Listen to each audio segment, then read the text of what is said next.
तो hello everyone, welcome back my YouTube channel RJ blogs 27 में आपका स्वागत है। सो गाइज, आज मैं एक नया वीडियो लेकर के आ गया हूँ जो कि बाबा साहब भीमराव अम्बेडकर के बारे में है।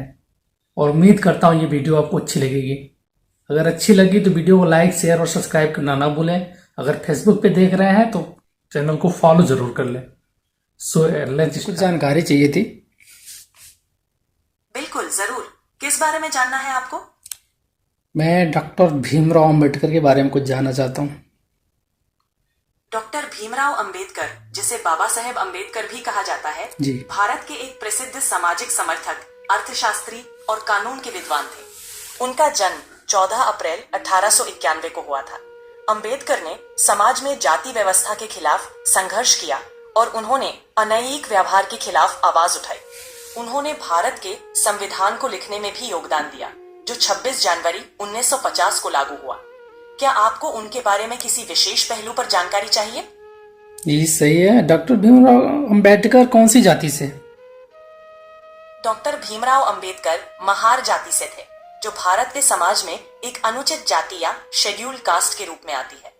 उन्होंने अपनी जिंदगी में जाति व्यवस्था के खिलाफ संघर्ष किया और समाज में समानता के लिए काफी योगदान दिया। क्या आप मुझे ये बताएंगे कि डॉक्टर भीमराव अम्बेडकर बौद्ध धर्म क्यों अपनाया था? हाँ, डॉक्टर भीमराव अंबेडकर ने 1956 में बुद्ध धर्म को अपना लिया था। उन्होंने जाति व्यवस्था और सामाजिक अन्याय के खिलाफ अपनी लड़ाई को आगे बढ़ाते हुए अपने और अपने अनुयायी लोगों के लिए एक सामाजिक और धार्मिक सुधार लाना चाहते थे। उन्होंने अपने जीवन के अंतिम समय में बुद्ध धर्म को अपनाकर समाज में समानता और अधिकार के लिए अपनी पहचान बनाई। डॉक्टर भीमराव अम्बेडकर की मृत्यु किसने की थी या कैसे हुई थी? डॉक्टर भीमराव अंबेडकर का निधन 6 दिसंबर 1956 को हुआ था। उनका निधन एक प्राकृतिक कारण से हुआ था और उनकी मौत दिल के द्वारा हार्ट अटैक से हुई थी। उनकी मौत से देश भर में शोक की लहर चली गई थी, क्योंकि उन्होंने समाज में समानता और न्याय के लिए अपनी पूरी जिंदगी समर्पित की थी। अच्छा, क्या आप ये बता सकते हैं बाबा साहब भीमराव अम्बेडकर को किसने पढ़ाया था? डॉक्टर भीमराव अंबेडकर को उनके जीवन में कई लोगों ने पढ़ाया। उनकी शिक्षा में सबसे महत्वपूर्ण योगदान उनके गुरु महात्मा ज्योतिराव फुले और उनके गुरु प्रोफेसर मॉरिस जे डेविड का था। अंबेडकर ने अपनी शिक्षा के दौरान कई विदेशी विद्वान से भी प्रशिक्षण लिया, जैसे कि कोलंबिया यूनिवर्सिटी और लंदन स्कूल ऑफ इकोनॉमिक्स। उन्होंने अपने जीवन में कई महान विद्वानों से ज्ञान प्राप्त किया, जो उनके विचारों और सामाजिक सुधारों को आगे बढ़ाने में मदद कर रहे। सही है। डॉक्टर भीमराव अम्बेडकर के पास कितनी डिग्रियां थीं? डॉक्टर भीमराव अंबेडकर के पास कई महत्वपूर्ण डिग्रीज थी। उन्होंने अपनी शिक्षा में कई विदेश जाकर प्रशिक्षण लिया था। उनके पास ये डिग्रीज थी: 1. Doctorate in economics (BSc). उन्होंने कोलंबिया यूनिवर्सिटी न्यूयॉर्क से ये डिग्री प्राप्त की थी। 2. Doctorate in science (DSc). उन्होंने लंदन स्कूल ऑफ इकोनॉमिक्स से ये डिग्री प्राप्त की थी। 3. Doctorate in law (LLD). उन्होंने मुंबई यूनिवर्सिटी से ये डिग्री प्राप्त की थी। उनके पास और भी कई डिग्रीज और ऑनर्स थे, जो उनकी विद्वत्ता और सामाजिक योगदान को दर्शाते हैं। सही है। भीमराव अम्बेडकर की पत्नी का नाम क्या था? डॉक्टर भीमराव अंबेडकर की 2 पत्नियां थी।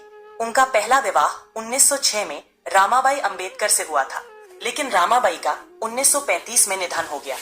उनके बाद 1948 में उनका दूसरा विवाह डॉक्टर सविता अंबेडकर से हुआ। डॉक्टर सविता अंबेडकर ने उनके जीवन में उनका साथ दिया और सामाजिक सुधारों में उनका योगदान बनाए रखा। चलिए, सही है ये भी। आप क्या ये बता सकती हैं कि जो कुछ समय पहले बाबा साहब के जमाने में परिस्थिति थी, क्या वो आगे आ सकती है? सामाजिक और आर्थिक परिस्थितियों का विचार हमेशा होता रहता है। डॉक्टर भीमराव अंबेडकर ने समाज में समानता और न्याय के लिए जो संघर्ष किया, उससे कई सुधार हुए हैं।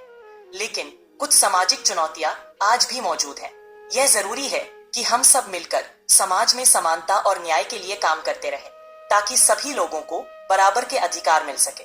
सामाजिक सुधार और शिक्षा के माध्यम से हम आगे बढ़ सकते हैं और एक सामाजिक रूप से न्यायपूर्ण समाज की ओर प्रगति कर सकते हैं। ओके, तो गाइज आपका सुन स्वागत है। सुन लिया आप लोग। ये है हमारी चैट जीपीटी का ज्ञान। अगर अच्छी लगी हो वीडियो तो अच्छा लाइक करें, शेयर करें वीडियो को, और चैनल को सब्सक्राइब करें। और ऐसी वीडियो जानना चाहते हैं तो चैट जीपीटी से आप कमेंट में डालें और चैट जीपीटी से मैं सवाल कर सकूं। तो क्या आप कुछ जानना चाहते हैं चैट जीपीटी से? अगर आपको कोई भी सवाल हो तो जरूर पूछिए, मैं यहाँ आपकी मदद के लिए हूँ। आपका कोई भी सवाल हो आप पूछ सकते हैं। मेरे व्यूअर्स को आप कुछ बोल सकते हैं? मैं आपके व्यूअर्स से ये कहना चाहूंगा कि अगर आपको किसी भी तरह की जानकारी चाहिए या किसी भी विषय पर बात करनी हो तो आप मुझसे पूछ सकते हैं। आपका दिन शुभ हो। Okay, thank you chat GPT. आपका स्वागत है। आपका भला हो।